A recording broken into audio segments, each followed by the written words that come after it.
Hi, back for another video. Today, I'm not doing a review, but I am doing a tour of my drum set.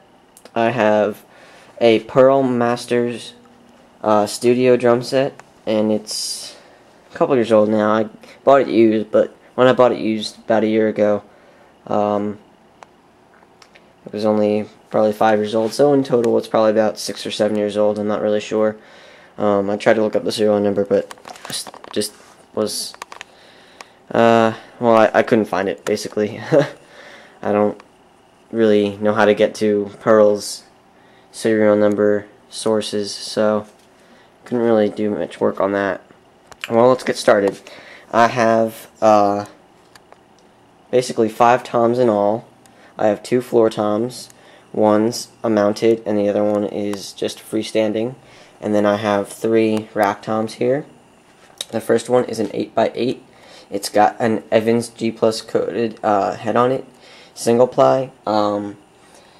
If you haven't told already, I have different heads on my other ones, and that's because I have not yet been able to find a Remo head that I'd like for this.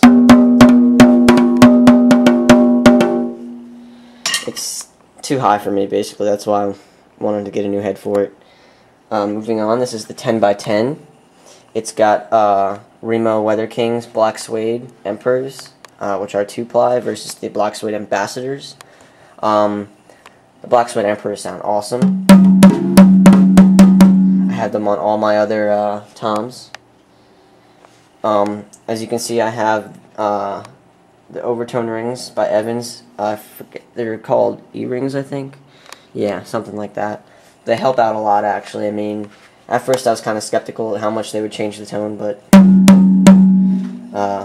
I'll show you in another video how they work and how well they work, actually.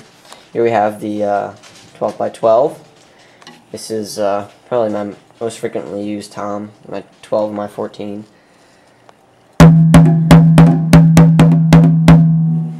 It also has an E-ring on it. And here's the 14x14. Let's see. I have a E-ring on here.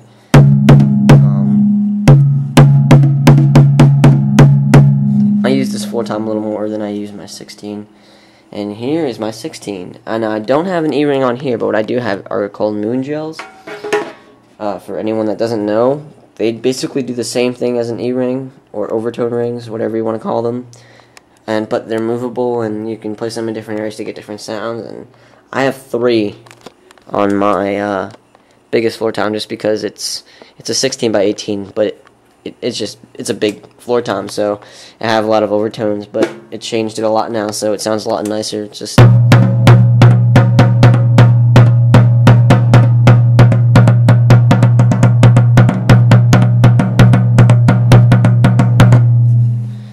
yeah. Just a quick thing around. Oh, where's my other stick? Oh, yeah, here it is.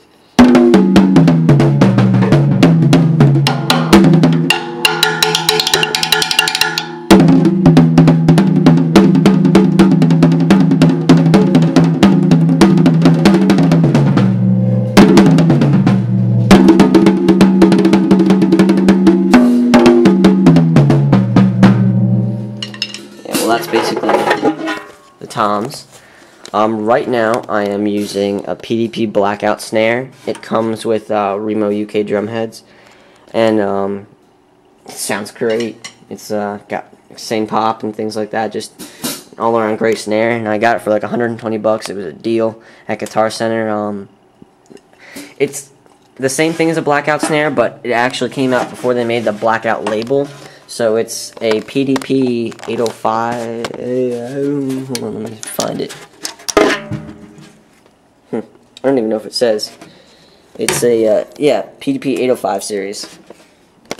And yeah, it sounds insane. This is the 10x6. And hold on, give me a sec. I'll show it to you in action. Just check. Yeah, okay.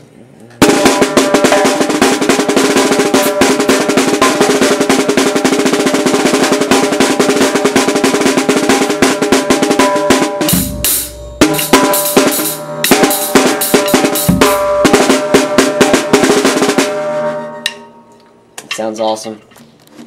I have a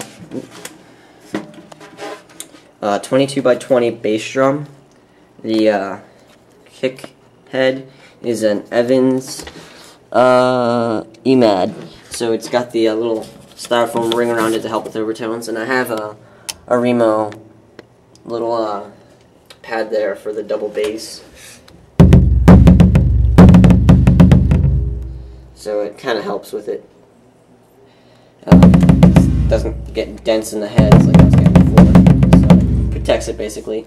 And then on the other side I have an Evans black head with a mic hole, but it's actually a little better, I think, just because usually mic holes are just holes in the bass. This actually has a little plastic ring around it to kind of protect it from tearing and other things like that.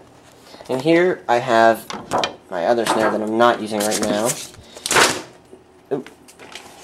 Overtone off. A ring off. I have an overtone ring and a moon gel on there just because, I don't know, I like the way it sounds with both on it.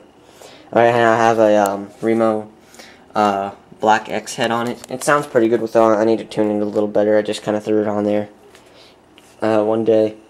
But yeah, this is my baby. I kind of restrained from using this snare when I'm messing around just because it's a beautiful snare and I don't want it to get messed up. It was a lot of money and it's just a great all-around snare. 14 by 5.5, if you're wondering. Most of my hardware is Pearl, beside the little sound percussion boom stands, which, despite the price and some, nasty reviews online, they're actually very nice. I like them a lot. They're just as good quality as some other boom stands. Like I said, most of my stuff is Pearl. This is the Pearl Optimount, I believe, rack. It was just this curved one here, but then I expanded just because it's a lot easier than buying a whole bunch of stands. It doesn't take up less space, but it's just more convenient, I guess, than having to look around a bunch of other stands and fold them up and things like that. Just kind of pops on and you buy the mounts for it and things like that. And I mean, it's a little more expensive, but I think it's worth it. I have a bunch of cymbals out right now. I have the Sabian XS20s and Wuhan, China, as well as my newest edition, which is a Zildjian A Custom Ping ride. And I love this thing. It sounds amazing. Nice bell on it and just an all-around great sound. As you can see, the lacquer on it, it's beautiful. I don't know if you can tell in this lighting, but basically it's kind of a maroony thing, but you can see the natural wood grain underneath it. It's just a really, really beautiful set. And it's got the Optimount rack tom holders on it, and it's got all black hardware except for the lugs, but well, not the lugs, but the the bolts. Oh well, that's not a big deal to me though. And oh yeah, my little Rock Ridge cowbell sounds great actually. I mean, I don't know, it's good for just messing around, things like that, accents, all that stuff. But yeah, that's basically it. If you have any questions, comment, and subscribe.